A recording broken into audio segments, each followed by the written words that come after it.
Hello nerds, JJ Kind-Morris here. Welcome back to my channel where I talk about writing and my writing journey. Here I have on my channel Jenna, aka the Biblio Nerd, who is also a fellow YouTuber, and she has just embarked on a writing journey this past year.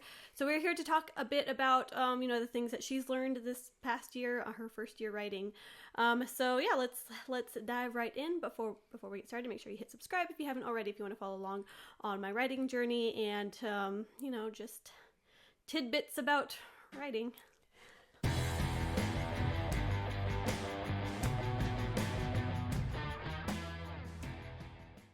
Okay, so Jenna, you run the Biblio Nerd Instagram and YouTube page, and you've been a reader for Forever, yeah. Since forever. And what is your preferred genres? Ooh, I like so many. It depends on my mood, honestly, but I really gravitate towards fantasy. Sometimes I'm in the mood for romance, but romantasy has been kind of my thing recently too. Mm-hmm. General fiction is great. All over the place. Love it all. Except for nonfiction. I don't love nonfiction. Yeah, no one does. Yeah. Boring. Okay, so you started writing when and why? I was pregnant. And I felt inspired creatively. It was the weirdest thing. Magic.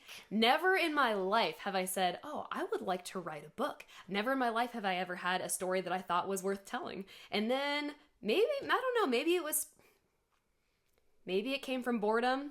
I was working a very mindless job. Maybe we don't include that. I don't know. That's kind of rude.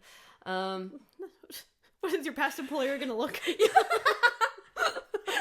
It's all right. I'm pretty sure they're not stalking you on YouTube. You underestimate my fame. Okay, sorry. My bad. Let's see.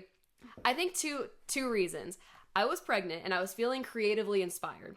And then I had a very boring, mindless job. I had nothing to do except allow my mind to wander. And so of all the things, which is funny, I developed an idea for a more of a psychological thriller. I don't even really read psychological thrillers. Every once in a while, love Verity, love Girl on a Train, love anything Gillian Flynn. But really, it's not a genre I really kind of gravitate towards, so that surprised me. But writing is so much harder than I ever anticipated. It's crazy. It definitely is. So would you say, like, when you first started out, were you more daunted or excited about the project? Both. It depends on where I was in the journey. When I first would sit down to write, I'd feel so excited about everything. And then I give it about an hour and I realize how hard it is. So that's when I would stop and go, oh my gosh, I have so much respect for authors because this is not easy. I can sit here and judge books all day long. I can say everything that I liked or disliked about a book, but actually sitting down and writing it, that's a whole different beast. So tons of respect for any author who can actually sit down and do it. But both. Full of excitement at times, and then full of dread at other times when realizing I needed to develop my characters a little bit better, flesh out some of the details of the storyline. And it's hard. It's really hard. Yeah, it's overwhelming too. Very overwhelming. The amount of decisions that you have to make. Yes. Because sometimes you just make decisions like just off the cuff, you don't even think twice about it. Yeah. But then once you start really like churning it over in your mind, you're like, oh, is that the right choice? Because there are endless number of options. Like it's not just between A and B, it's between A and infinity. Yes, exactly. So yeah. What is one thing that like really surprised you about beginning writing? I think making decisions. Do we go with first person? Do we go with third person? How do we want to write this? When I first started, I did both. I was kind of alternating chapters. And I think what's instrumental in the writing journey is having a mentor. So that's where you kind of came in, because I remember not being able to decide, do I want to go with first person or do I want to go with third? And I asked you, can I do both? It's like, you can, yes. I wouldn't suggest it. It's definitely been done before, but it is jarring to read. Yes. So, I mean, you can definitely do it. It's just a matter of style and a matter of, what you want to do with the project. Well, I think it takes a skilled author to be able to do that. Not, what am I called? An amateur? A novice? Yeah, whatever. Horrible writer. Yeah. Well, and I think too, like, because I didn't know anything about writing when I first started writing my first project. And I jumped to omniscient. Like that was just, I didn't think twice about it. I wrote a whole book from an omniscient, well, almost the whole, I can't really remember now, but I think I wrote the whole thing from an omniscient point of view. And I didn't realize that that's so much harder to do than like limited third person or first person. So yeah, sometimes you jump to the hardest thing, like juggling between like first person and third. I think was like a hard thing to do. Yeah. Sometimes you just jump to the hardest thing and you don't even realize it that maybe there's an easier way. Yeah, and I think it kind of takes failure to develop the ultimate goal or what you want to deliver as an end product too, because I think you have to try all the different methods in order to discover, oh, this is my preferred method, this is my preferred point of view for this particular story. Exactly. Yeah. So there's always this whole like dichotomy between like plotter versus pantser. Like, did you have an outline, or were you mostly just going off the cuff of like whatever came to you at the moment? I didn't formally have an outline. It was all in my head because I had a lot of time to think about it. So I knew exactly what I wanted to do, but putting it from brain and onto page, gosh, that was so hard. In hindsight, I probably should have gone in and outlined a little bit better, but it was all there. It's still all in my head, but it's just translating it onto the page, which was the most challenging. Okay. So, and then what are some of the things that you've learned this past year? I know there's plenty, but like just off the top of your head, what are some of the big things that you've learned about the writing process or just the craft itself? Oh my gosh, it's resisting the urge to go back and start from page 1 every time I open the Word document. Every time, because I have revised my characters, I've revised some of the major plot lines countless times, over a dozen times. And instead of just continuing on, because I'm never making progress, I'm continually going backward and trying to revisit and rehash and revise. And then I got to the point where I got so frustrated because I wasn't actually progressing with the story. So sitting down and making the very purposeful decision to just pick up where I left off, that's really tough. But I think it's instrumental because you don't get to learn your characters until you've written them. Yes, I definitely agree with that. Like, I will get to the end of a first draft and be like, okay, now I understand my characters. Yes. Now I know who they are. Yes. Now I need to go back and flesh them out, like you said. But yeah, it is very tempting to get caught up in the editing phase. Which I always refer to one of Brandon Sanderson's advice that he gives often is that just finish the draft. Like, don't worry about it. It's going to be broken. It's going to be terrible. Just because you will learn so much by finishing the draft than you will editing it as you go along. Which I mean, not to say you can't edit. I edit sometimes as I go along. Especially when I like have an idea. I'm like, oh, I need to add this in before I forget. And then also there's that quote from, I want to say Patrick Rothfuss, and it goes something along the lines of like, the first draft is you telling yourself the story. Oh, I like that. Where, you know, it's really not meant for anyone else's eyes except for yours, and it's just you sorting out the story for yourself, and then you go back and do all your edits. But yeah, it is definitely difficult to resist the urge, because I find that too. It's like, oh my gosh, I'm not in the headspace for creation right now. Like I don't feel smart enough at the moment. You're tired or something, where you're just like, it'd just be so much easier to just reread and edit, you know? Yeah.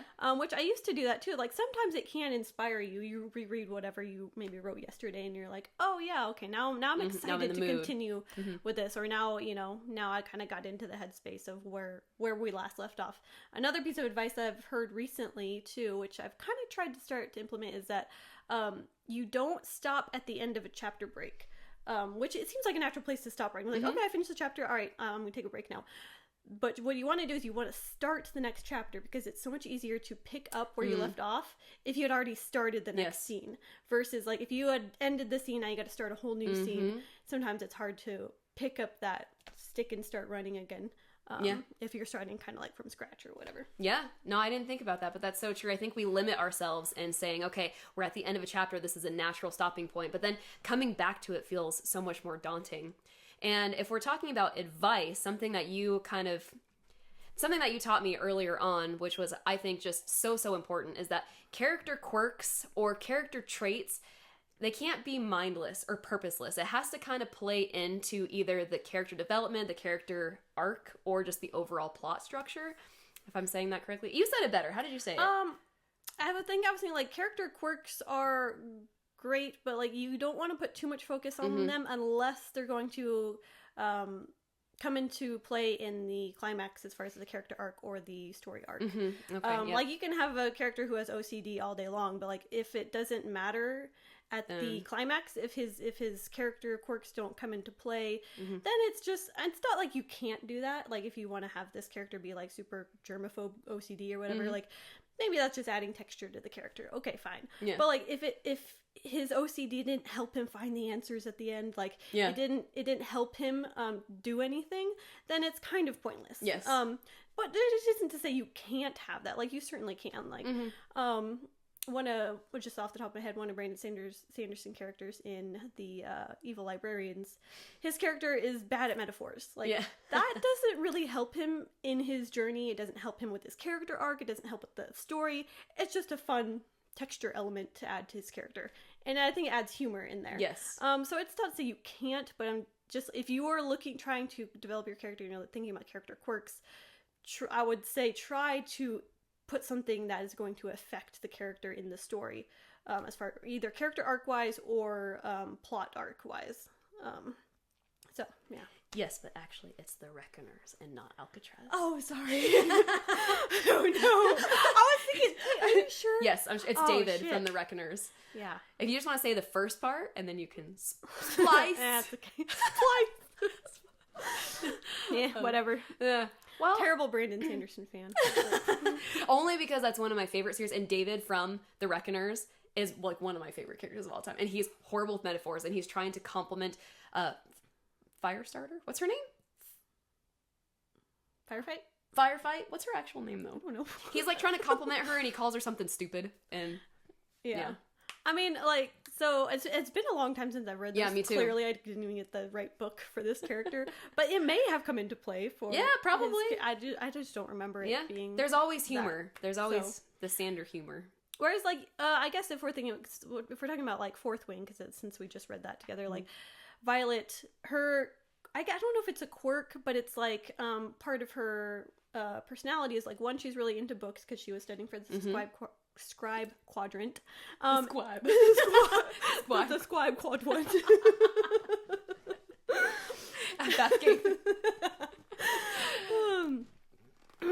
Side note, if you want to watch our review chat about the Onyx Storm Fourth Wing trilogy so far. The mic isn't. That is on the Biblio Nerd's YouTube channel, which I will link down below. Anyway, but no, so a couple of her character traits, for example, like, okay, she's really bookish. That comes into play because she does the research and finds out the information that she needs to solve the plot. And she's really, like, physically weak. And that comes into play as far as it's definitely a hindrance to her.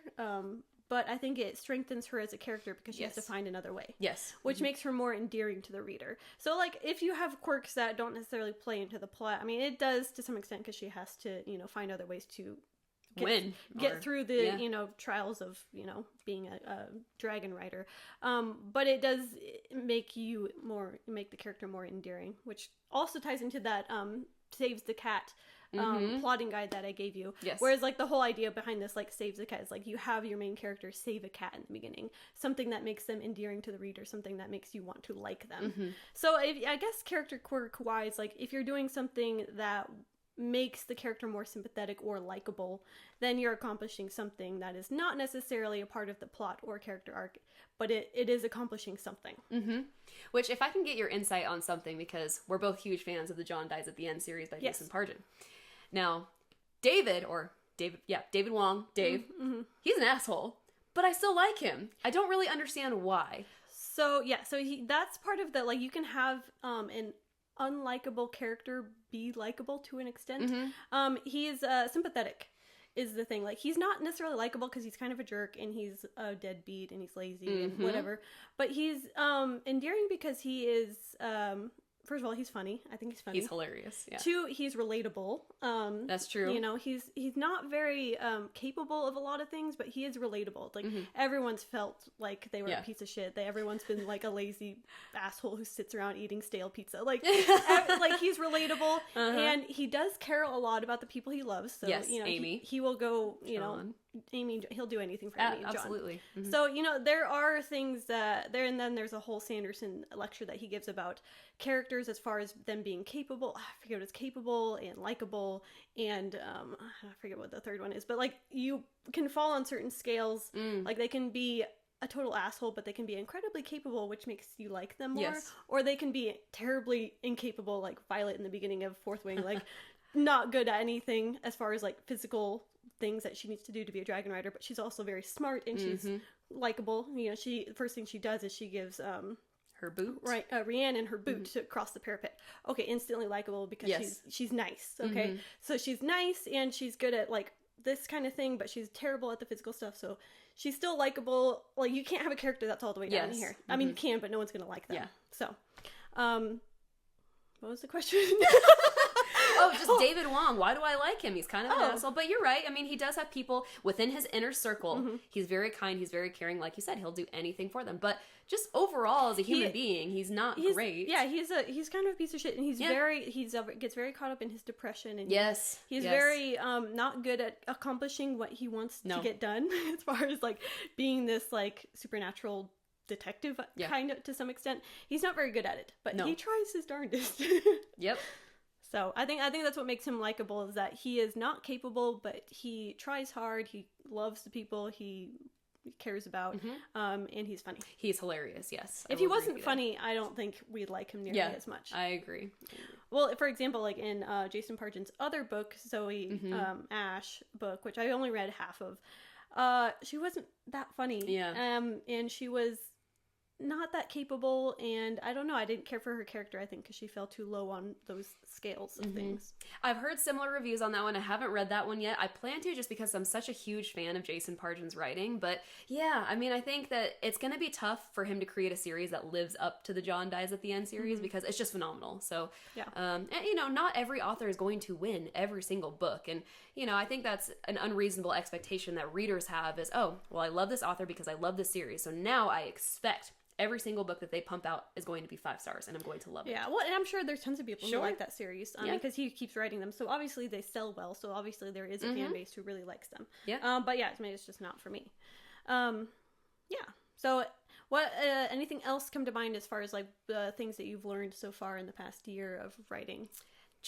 What I'm trying to not do is waste so much time on how do I want to say it, because a lot of those scenes get cut anyways. I might sit there and say, okay, I want to write this scene a specific way, but does it sound good? Is this the vocabulary that I want to use? Well, it doesn't matter. It ends up being a waste of time, because when I inevitably restructure the story or change things around, it may be a scene that gets cut. So sometimes I sit there for minutes at a time and think, how do I want to say this part of the story, when I really need to not waste time on that. So that's been a huge learning curve for me. Finding the words. That is one of the hardest parts, I think, of writing. Aside from just crafting a good storyline, it's like the actual nitty-gritty sentence structure, word choice, like how you want it to, the tone, you know, like all the little teeny tiny details, which you're faced with a choice every single word that you put on the page. You have a choice, like, okay, how exactly do I want to go about this? And it's so easy to get caught up in the fine details. Yes. And it's hard to move on from a sentence you know is not perfect. It is so hard. I heard this quote too one time. It was something along the lines of like, writing is trying to shoot a bird out of the sky that keeps appearing and disappearing. So it's like, you'll have the words that you're like, yes, I want those words, and you try and reach for them, but then they're gone. It's fleeting. Yep. Yeah. So it's like trying to shoot a bird out of the sky, but sometimes the bird is there, sometimes the bird is not there. I like it. Yep. I'm paraphrasing a lot. I don't even know who said that, but I read it somewhere. But yeah, and then I think, I think that's a lot of the reason why a lot of people don't finish their manuscripts too, is because they get really caught up in the details, which I can definitely understand. It's very, very easy to do. But I think the more you go on, the more, like, once you finish your project and then you do a number of edits, by the 10th edit, you realize how much time is wasted trying to figure out the perfect sentence when you just end up deleting it anyway. Yeah, well, it's the same thing they tell you in art class. You know, you want to get the overall, what do you call it, outline. You don't, but I struggle with this in art as well. I want to get the details of the eyes, but then when I create the whole picture, it's all disproportionate and it doesn't look good. Yeah, like, so yeah, like going back to that Patrick Rothfuss quote, like, first draft is you telling yourself the story. If you can refrain from, you know, going back and editing, but at the same time, everyone has a different process. Like, some people write very polished first drafts, which I can't fathom. I can't do that. That's impressive if you can do that. And yeah, I was actually listening to a Sanderson video earlier today talking about how many words he puts down in a day. So he works roughly 8 hours a day writing, and he only writes 2,000 to 2,500 words a day, which to me is not that much, because I've recently been writing about 900 words an hour wow. of a messy draft. But I think he is saying that he writes pretty polished first drafts. Wow. Well, yeah, he's a master. So if you think about it, like, he must be either taking his time with each sentence, or he must be going back and editing what he already wrote. Because 2,000 words, that's, I mean, what kind of math is that? 2,000 divided by 8 hours is not that many words an hour. Yeah. That is a quite slow pace. I'm sure some days he writes more than other days, but he says on average he shoots for 2,000 to 2,500 words in a day. And Sanderson's cranking out books so quickly too, yes. so that's a little surprising. So I think that was a little bit comforting to hear. Yeah. That, like, you don't have to write super fast, you know. I think any progress is good progress. Yes. So. Yeah, absolutely. And it's really tough to, well, and the thing is, you have to take a step back too and give yourself a break. Think about it and not just keep plowing through. But there's a delicate balance, because if you step away for too long, then you kind of lose motivation to return to the story. So absolutely, you know, I think a little bit of progress is better than no progress as well. Yeah, and it is a fine line as far as like, you don't. Oh, like I know, what's his name? Stephen King says, "Don't write the first thing that comes to mind." Don't write the first plot idea. Don't write the first thing that comes to mind, because it's going to be generic. It's going to be done before. It's going to be too easy. You don't even want to write the second thing that comes to mind. You want to write the third or fourth thing that comes to mind. But it's like maybe he's talking about like the whole story, or I don't know if he's talking about from like scene to scene. But it is like sometimes I've gotten to a scene where I'm just like, all right, this scene I didn't really plan out. Here it goes, because I only have an hour to write, so I'm putting words down. I don't know if this is I'm writing the scene the way that I should, and then sometimes I'll, you know, sleep on it, be up in the middle of the night for a couple hours and realize that's not the way I wanted to write that scene. Like, I should write it this way, it would be better, and then you have to go back and rewrite, or decide to save it for revisions later on. So yeah, it's a tough thing. Again, there's so many choices, and there is a thing, I forget, I haven't looked in it too much, but I was talking to another author about decision fatigue, and how like your brain, you mentally get fatigued from making a certain number of decisions in a day, where, you know, you're a writer, you're making how many decisions you have, it's like every word on the page is a decision, so it's exhausting. It can be taxing, very much so. Okay, anything else that you wanted to mention about your first year writing? No, I think the only final thought is that I've gone into this with the intention of just having fun. I have zero expectations. I'm not writing this so I can be the next New York Times bestselling author. I don't expect any publisher to want to pick this up. This has been really fun for me, and this is more so for me, and I think that's relieved a lot of the pressure, because I'm not so caught up and consumed in, is this going to sell? It's not going to sell. But maybe I can practice writing, and if I could feel good about learning, this is a learning opportunity for me. That's really what I'm chalking this up to. And for me, I feel infinitely better about the process, because it's for me. It's not for anybody else. It's not for the intent of making money or creating fans or anything like that. So I think that's my personal approach, because I think on average authors have to write how many books before they typically get picked up?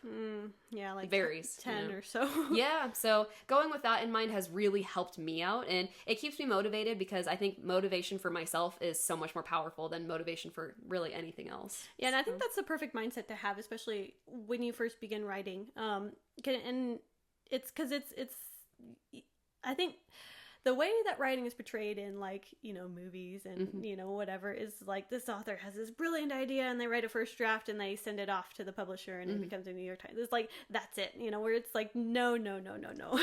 You don't decide to go play basketball outside one day and then become LeBron James in a year. You know, like, that's not how anything works. So, yeah, I think that's definitely the right mindset to have.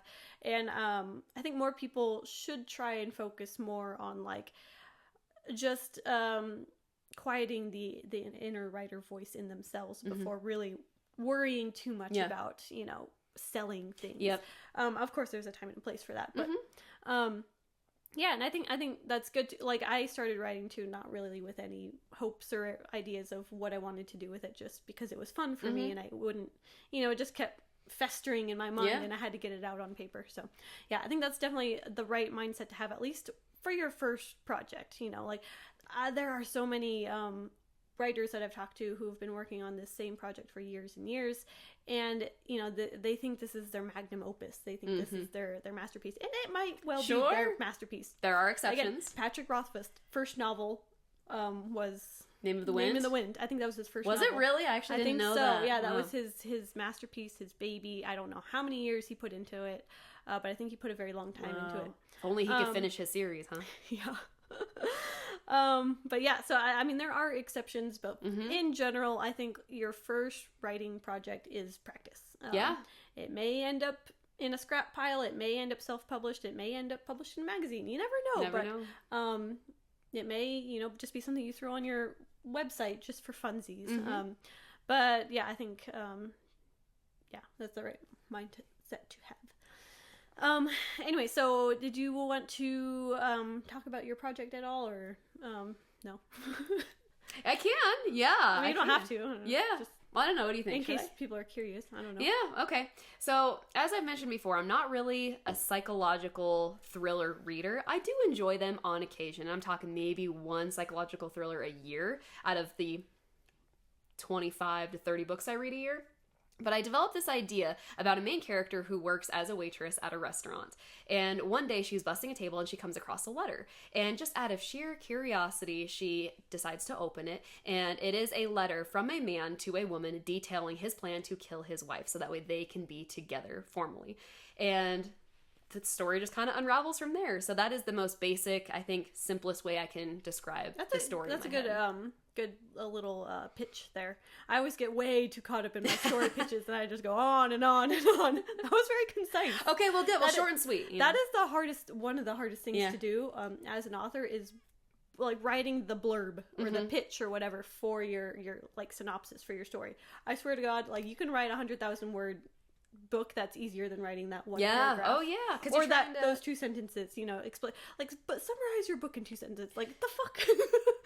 Yeah, it's hard because you want to create a hook too. You want to generate interest. If a reader comes across the blurb, you want them to be interested enough to pick up a copy of your book. Yeah. Okay, well, thanks for chatting and sharing your year's worth of first writing knowledge. Wow, that was a horrible sentence. Yeah, thank you for sharing your writing journey, and maybe we can touch base maybe in a year from now, see what you've been up to, see what you've learned your second year writing, kind of make this a series, because I've done that every year. Awesome. And it's kind of cool to see your growth and your journey, and like where you end up. Like, you started off with psychological thriller, you might end up writing a romance. Yeah, a romance or a fantasy, you know what I mean? So it's fun to see where the whole journey takes you. So absolutely, thanks for having me. This was fun. So make sure you drop down in the section below, description, the description below, and check out all of Jenna's YouTube, Instagram, and all of her things that she does down there, and follow her on her social medias. And we have a couple videos together on her channel talking about books and everything. So yes, if you need to cheat at book club and you need like a summary of your of some books, she does a really concise and really fun summaries for books, as well as reviews and all that good stuff. So go check it out. Anyway, thanks for watching. Till next time.